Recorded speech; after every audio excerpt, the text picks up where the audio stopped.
So today we'll be talking about benchmarking LLMs. So we have seen, or all of you might have worked with LLMs, but the major problem is that first thing, is it going to be accurate? Is there a way to measure that how much accuracy you are getting, and then decide that which LLM to choose from? Because you have come across a lot of GPTs or even all the different types of LLMs, but which one is better? That is the big question. And specifically for use case, your use case, which one is the best? So we'll be talking about that, how you can actually take care of that. So this will be the agenda that will start with LLMs. So I think that is something which all of you already know now, because every session is talking about that. Then we'll talk about what are the applications as of now, today, that different businesses are using LLMs for. Then we'll go through some matrices that how exactly you can start. And then we'll build upon that, that how benchmarking can be done to measure all the other aspects of any LLM. We'll talk about leaderboards. Yeah. So first of all, my name is Ravindra. I am born in 1990. I'm a father of 2 kids. I have joined Red Hat in 2017, completed 11 years in IT industry, and I have been majorly working in open source and recently working with AI. So I think there is a lot of buzz, right, that AI is going to change everything and it is a big threat. Because there are two ways, right? Some people are looking at it positively, some people are looking at it as a threat. But I think there are major threats as of now for humanity than the AI. I think we have already witnessed one recently, and that is something which we should be worried about more than AI. So I think this is a simple example that what exactly LLM is, that you start with some word and you expect LLM to give your next word. That's a simple prediction. And how does it do that? So we have tokens that you will break your language which you are training into tokens, and you will actually convert that token into a mathematical format. And then mathematical format will be acting as a vector or a matrice which can be used for computation. And as a result, you are getting a next probable word. So it's again probability. All of these things mathematical, nothing guaranteed, but it's kind of like whatever you're getting, what data you're getting into or training the LLM on to, it will be able to highly probable that particular word. So that is the first way. So if, for example, in this case, DevComp is meant for. So these are the different probabilities that it could be for developers, engineers. So based on that, that is how it works. And when we are actually breaking into tokens, so while doing that, the conversion of mathematical format, that can be called as parameters. So that we come across like 13 billion parameters, 7 billion parameters. So that is what the mathematical representation is. So this is usually what we are doing as of now. So we have worked across a lot of pre-trained models, right? So pre-trained means that you start with a lot of data, you fine-tune, remove duplicate, you optimize the data, you give that to a tokenizer, which will break that into tokens. So once that is broken into tokens, that is again represented as a vector, and then if you want to add something on top of that, that is when the fine-tuning comes into picture.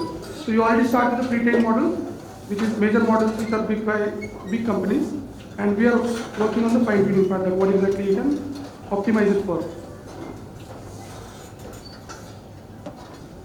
So this is what the current AI applications are across the industry. So the first one is document parsing, the second is chatbots. So I think you might have come across a lot of chatbots. Then we have querying with natural language. So this is pretty important because what are the documents which all the organization has, they want to get some insights from that document.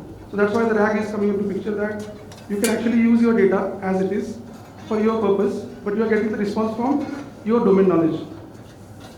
Then there are some recommendations, content generation, code generation. So this is still not being used that much, but I think you might have heard about Copilot. So it is a good example of using for code generation.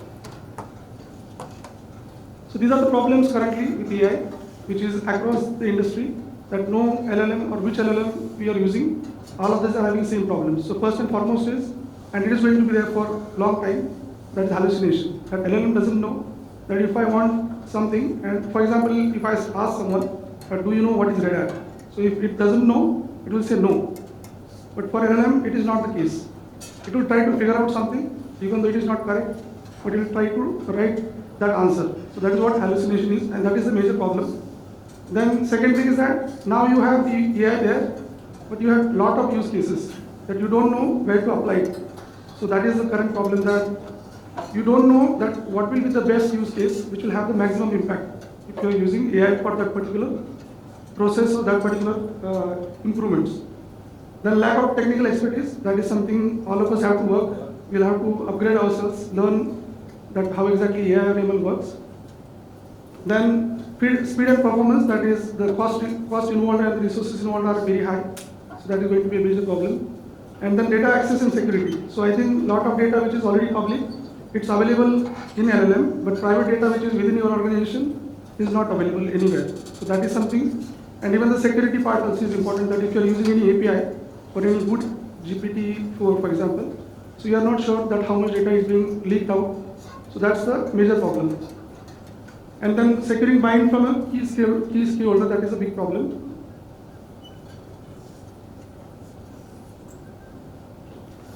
So why benchmark? So I think this is a good representation, that if you want to ask any, so I will just give a moment to read through it.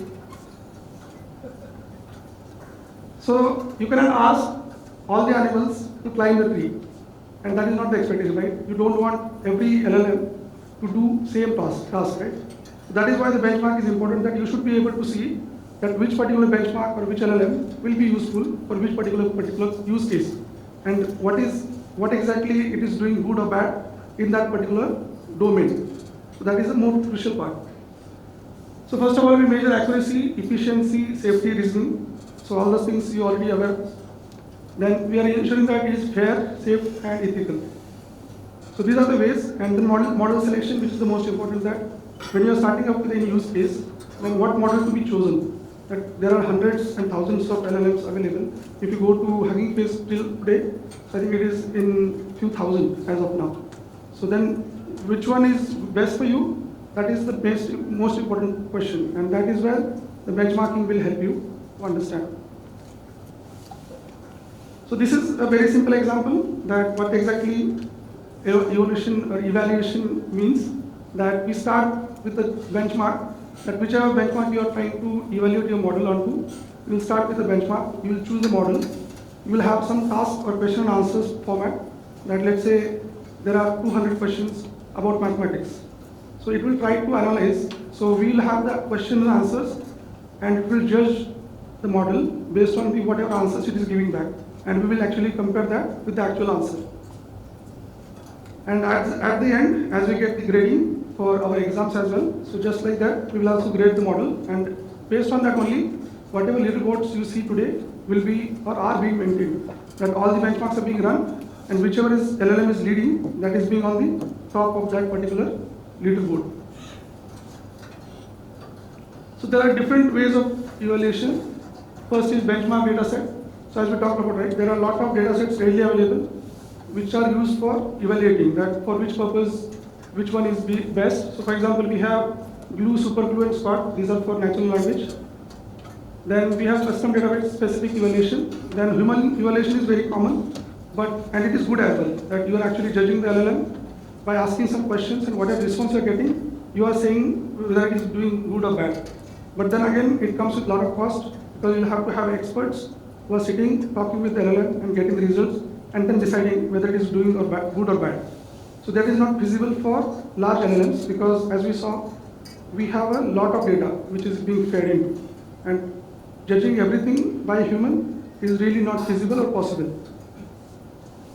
Then we have some automated evaluation, which are metric based. So the most common is perplexity, which is just trying to decide that what will be the most probable word after a particular sentence. Then we also have BLEU and other ones, which are really quick, and it's a small assessment that whether your LLM is really doing good or not. But it is not the entire process or not the entire evaluation, but it will give a good start that whether it's doing good or bad. And then adversarial evaluation, which is where you are actually trying to act as someone who is trying to attack or asking the wrong questions, and based on that, you will create some kind of samples, and that is how we will try to evaluate the model. Next, please.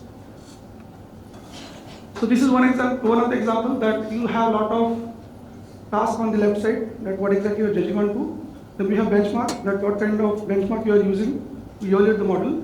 Then the metric, is the actual calculation, that how much, in what way you are trying to judge that model by providing a particular benchmark. So we have 5 shot, top 1. So based on the benchmark, we might have different matrices. And these are the examples of model, Gemma, Llama, and Grok. And the scoring will be from 0 to 100. So these are the generic tasks which are actually being evolved, or you can also say that this is what are the use cases for LLMs today. That mainly will have language skills, mathematics, problem solving, then code generation, chatbots. Safety is really important because whatever answers you are getting, it should be within limited set of what we say, the limits should be there. That it should not be able to answer everything, and it should also not giving any bias or similar things. And last is domain specific, that LLMs today, as we said, that all the data which they are trained upon is a openly available data. So if you want to have a specific knowledge about any particular firm or any particular domain, so that has to be added on top of the existing LLM.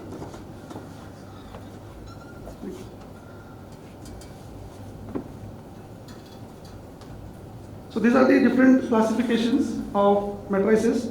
First is few shot learning. So we have actually 0 shot and 1 shot. The simple example is that 0 shot means that you are not giving any simple examples to start with. Whereas if you are giving 1 shot or 5 shots, that means that you are giving that many of samples as a starting point for LLM to decide that okay, use this and then judge or give the answers. Then we have accuracy based. So top K, exact match, F1 score, these are the different matrices which are actually using the accuracy or checking the accuracy of the LLM. Then we also have efficiency matrices, which talks about that how much output you are getting with your investments. So mainly like how much inference time, that if you are asking something, how much time you are getting the response back. So it should not be like that you are asking something and it is waiting for like 2 minutes or 3 minutes to respond to you, right? It should be a quick response and it should be accurate one. So that is where the efficiency comes into picture. And the number of tasks the model is able to handle. Because when it comes to production, that is what we expect, right? That LLM should be doing a lot of things in a very short time. And then we have probabilities like pass at the rate K, which is mainly used for judging the code generation part.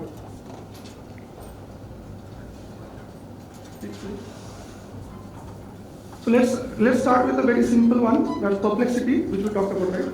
So just to get into more details, so it measures the actual confidence that if LLM is giving a response, so how much confidence that LLM has about that probable word.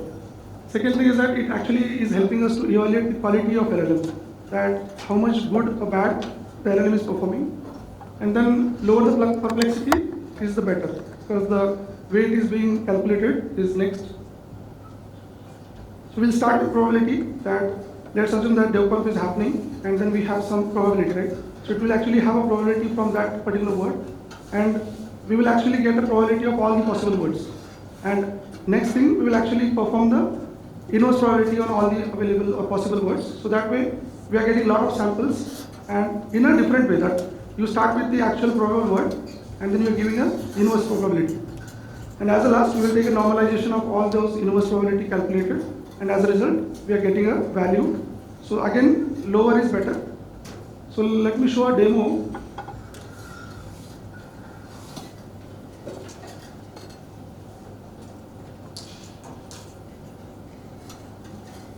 So we are actually using 3 models. So let me just show that. Is my screen visible there? So Olama list. So actually I have 3 models as of now. So we have Granite 3, which is dense model. All of these are quantized versions. DeepSea R1 and Llama 3. So if you can see the sizes of this, right? So this is a big difference. So it is actually 1.6 GB and others are almost 5 GB. So we'll be using all of these. So first let me just calculate the perplexity. So for that I will just use a Streamlit application.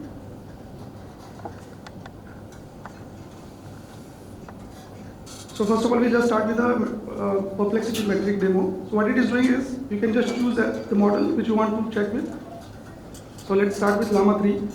And let's say I just want to ask something, that any possible question you want to ask? Anything?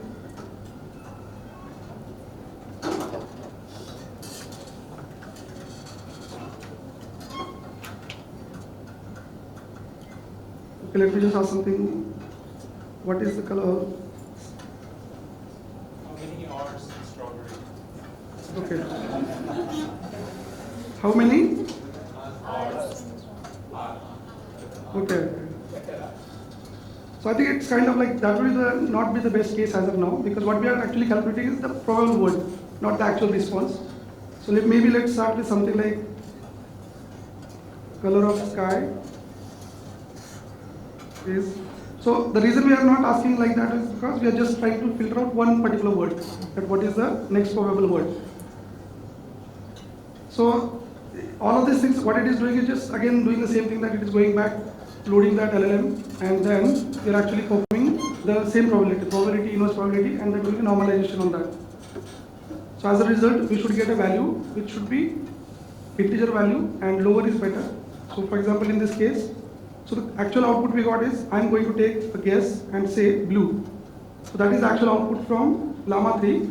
So out of that, it actually got only I am, so which is not the correct word as of now. But if you compare with any other one, let's say dense 3, and if I ask the same question, so if you notice, it was 2.0, the probability value or perplexity value was that much. And in this case, we are actually getting a lot of sentence. So in a way, it means whenever you are actually asking something, it is just going to take the first word which is coming as a result, and it will calculate perplexity on that value.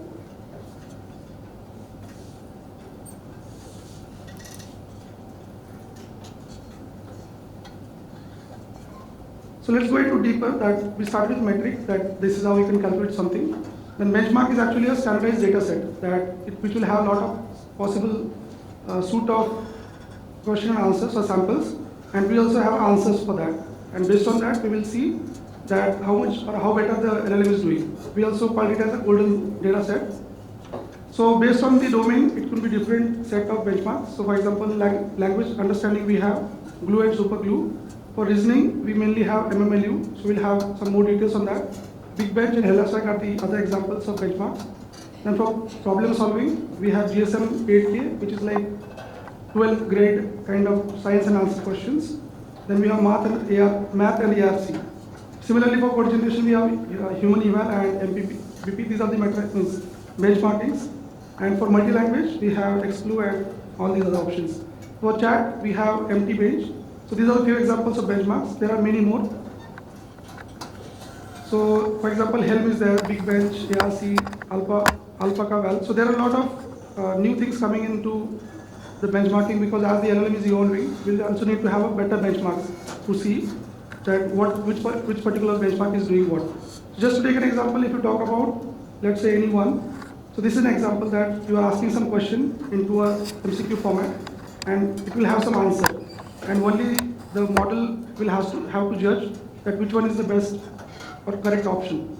And based on that, so this is one example, but there will be like 200, 300 sample of similar questions. And based on that, we'll get a result, and that's how the benchmark is calculated. So likewise, we'll have a lot of different ones based on, let's for example, if I go down, so Vinograd, and then for math problem, we have JSMKT, right? So it actually has a 8,500 questions from school math problems. So which are problems you might have worked during schools. So it is highly probable that there will be some questions from that. So we will actually provide these samples, and based on that, we will judge that LLM, that how well or good it is performing. So let me just get into more details on a particular benchmark to just get some more context. That we'll talk about MMLU, which is also something which is highly being used. So it is actually going to use models multitask accuracy. So earlier we were saying that we are only asking it for a particular task, but with MMLU we're actually making sure that we're actually judging the model on multitask accuracy. So there is MCQ format questions are there. Then the span of the subject like humanities, social science, hard sciences. So in total there are different 57 domains or subjects through which we have got the questions, and you can assume that around minimum 100 questions from each of the subjects. So total we actually have around 15,000 of question and answers or the samples, and this also has a higher and lower. So you start with simple questions, and you can actually go back beyond, like at the level of GRE questions or even medical licensing examinations. So the broad spectrum is really high for MMLU. So this is an example that which is really very specific, that there is a patient who has a thyroid cancer, and then there are some prescriptions or details given, and then LLM is expected to judge that which one is the best or which particular vessel is being discussed here. So this is something which very specific people or the people who are really expert in medical will be able to answer.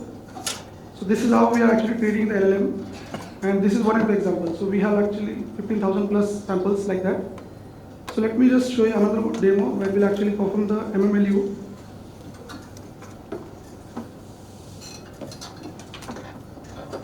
So this is one of the examples that again we are actually using the same grant models. So the reason being is that I'm actually running all of these things on the laptop itself, but I'm actually loading all three models and then actually getting the actual MMLU data set and then asking it to give me a random question and answer. So this is how it actually judges that. So then it is some discussion about your student has spent 30 days in insect diet, and then talking about a lot of things, and at the end it is asking like, how does this person will discuss about will guarantee the safety of his insect diet, and these are the options being given. So out of that, the correct answer is last one. This is the correct or the ground truth, which is coming from your data set. Now we'll actually sending these questions to actually all three of the models to get the response. That what is the response from each of the models. So correct answer we know is he ordered insects for certain zoo animals. And the answers which we are getting is like from Granite, Dance predicted that he feeds his insects on organic diet. And then DeepSeek is thinking about a lot of things, and then finally coming up, he feeds his insects on an organic diet. Likewise, we also have Llama 3, which again goes to the discussion, and we are getting the responses back. So out of this, we see that Granite Dance is performing better. So the reason being is that whatever samples or cross-checking is happening, so I think in that case, the out of three models, Granite 3 is performing better. So likewise, you can actually ask other questions also. So let me just run another demo.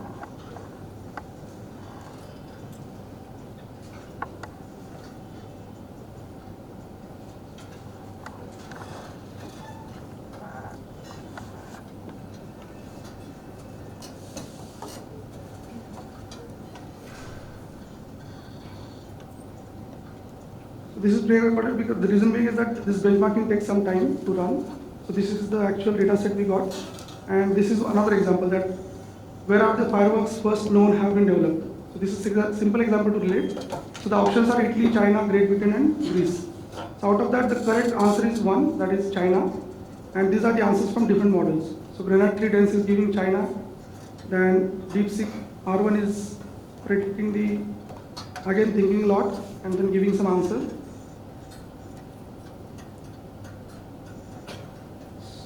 And it gives some more details also where exactly the sources were found. So likewise, this is one example that we are actually running for a particular use case. But you can assume that if you are actually means the same things we are doing in thousands, and multiple benchmarks are being run to get the best result, and we get as a result the leaderboards that which LLM is doing better. So for example, if you just want to see that which particular LLM is doing better,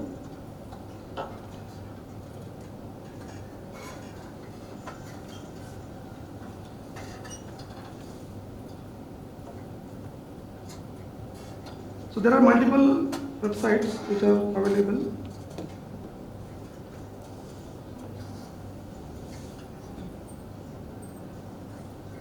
Let me just try another one.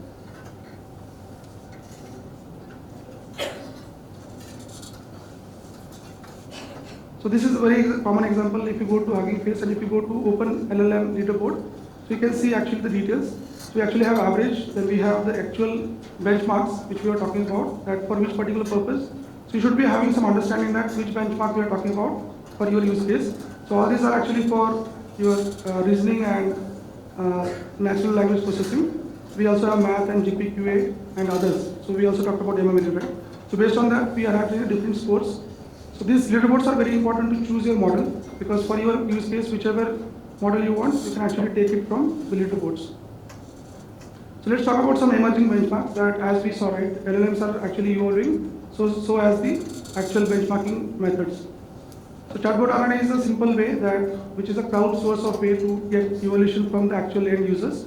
So it will be a platform where you can actually go to the platform and just talk to the LLMs blindly. Then Arena Hard is another benchmark which is really good and it actually pushes models to their limits. And then Agent Harm is specifically for agentic UIs or agentic flows, which we are talking right now. So let's take this. Let me just show another option. So if you just go to that LM Arena, right? So you can actually judge or actually give your feedback.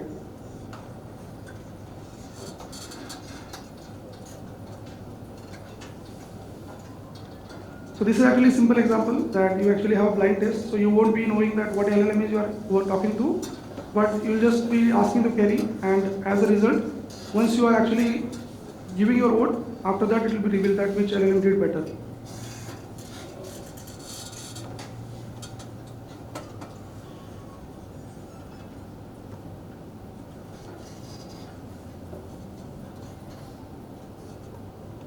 So let's ask a question that what are the threats? Just two.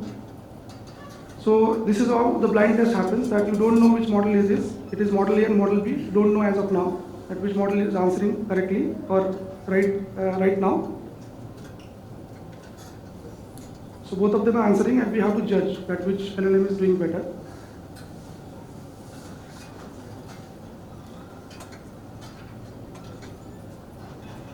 So on the left side you see climate change and nuclear war, and on the right side we have climate change with more details and global pandemics as a big threat. So which do you think is the better answer?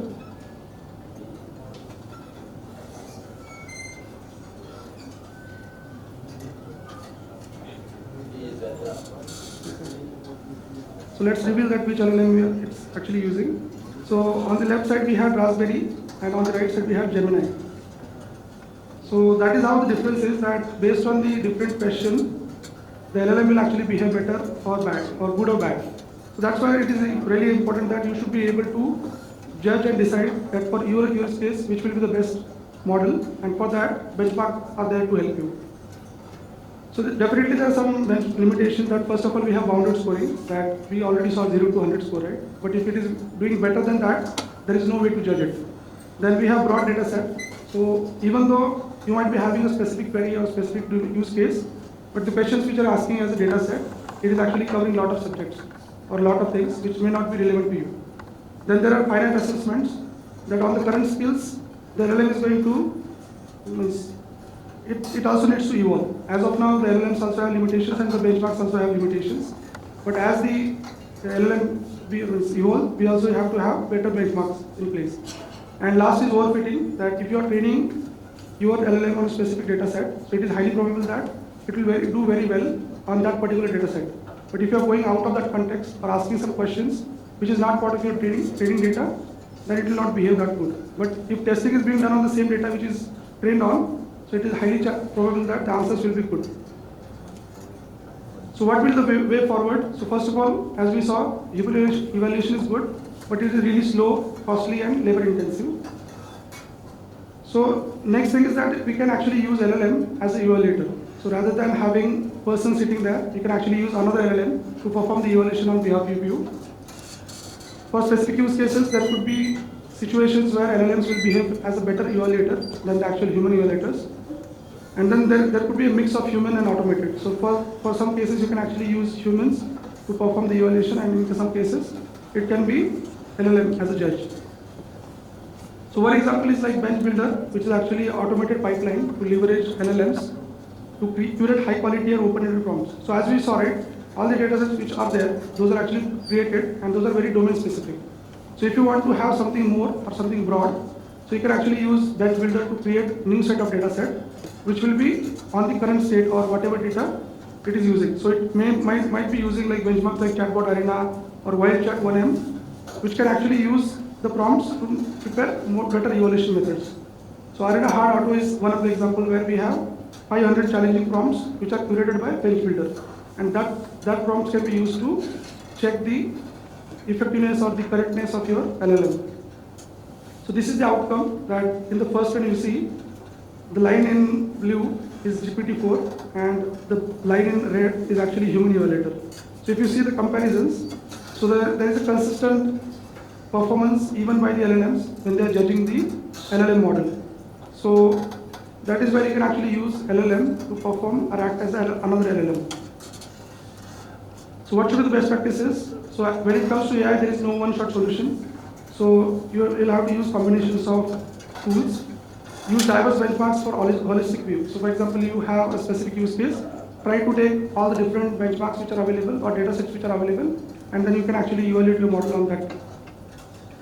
Then you can actually combine automated and human evaluation. That is the best approach. And you can actually start with leaderboards to at least start to get the model, and then consider your real world deployments to see if that model is going to be a good fit for your use case. And the last thing is that if you are really interested, if you're going to have your model for a specific use case, so better that you actually create the evaluation method of your own with your own data set. So it's again similar that you train on some data set, and then you'll have also a test data set to evaluate your model. So I think this is what I will conclude, that about the future of AI, we should focus less on what you should worry about, but more on what you should do. So I think this is a good time that you can actually start learning and understanding that what exactly LLMs are doing and how you can use it for your business cases. Thank you. Any questions?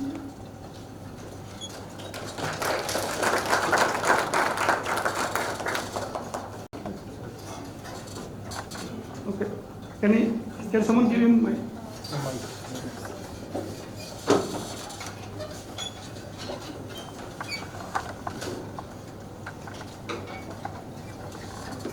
Okay, so my question is, so I like that perplexity part that you showed. So when we are using, let's say, LLM for some specific use case, so is that perplexity part available to us as a dev or QA team as a hyperparameter, or is it only for when we are building or pre-training the LLMs? So it can be used anywhere. Means it's kind of a library which can be used. So you can definitely use it even as a QE or as a testing purpose also. So can we set some threshold on that value so that we only get the predicted values which are above that threshold? So it's kind of like it's just judging that what are the, so it's not going to have a specific use case, right? It's actually going to take all the possible options. It will take the inverse probability of that, and then it will try to normalize it. So there is no specific limit that you can actually have so after you get the value, it can definitely, you can set something logic that, okay, if it is beyond that particular limit, then it should not be using that, but while calculating, it is going to have a normalization of all the inverse probabilities. Okay, and one more follow-up question. So when it comes to factual questions, so let's say, who is the current president of United States or something around that. So do you think we need to kind of separate or categorize the questions as factual or non-factual so that we can prevent the hallucination part, or is it just an unnecessary part? So I think the problem here is like with LLMs, the dynamic data will be not processed so well. That's why we have some other mechanisms like RAG or other ways to give that data. But for predicting part, it is, I think, mostly the human prediction is the right way, because even LLM is not aware of those things. So there is no way to actually have a data set to compare that whether LLM is responding correctly or not. So it's kind of like dynamic data which is coming from somewhere else. That's why there is no way to judge it as of now. So that's what I said, as of now, as the LLMs are growing or becoming better, we'll also have to have better benchmarks to judge those things. Okay, makes sense. Thank you.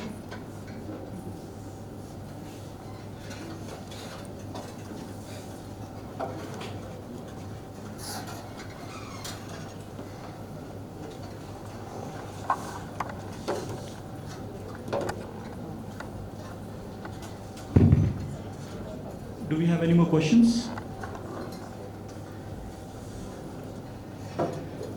Thank you so much, Ravindra. That was an amazing presentation. While we wait for the next speaker to set up the computer and everything, there is a QR code on your screen, so please kindly give us your feedback. Thank you so much, everyone. We'll be starting with the next session shortly.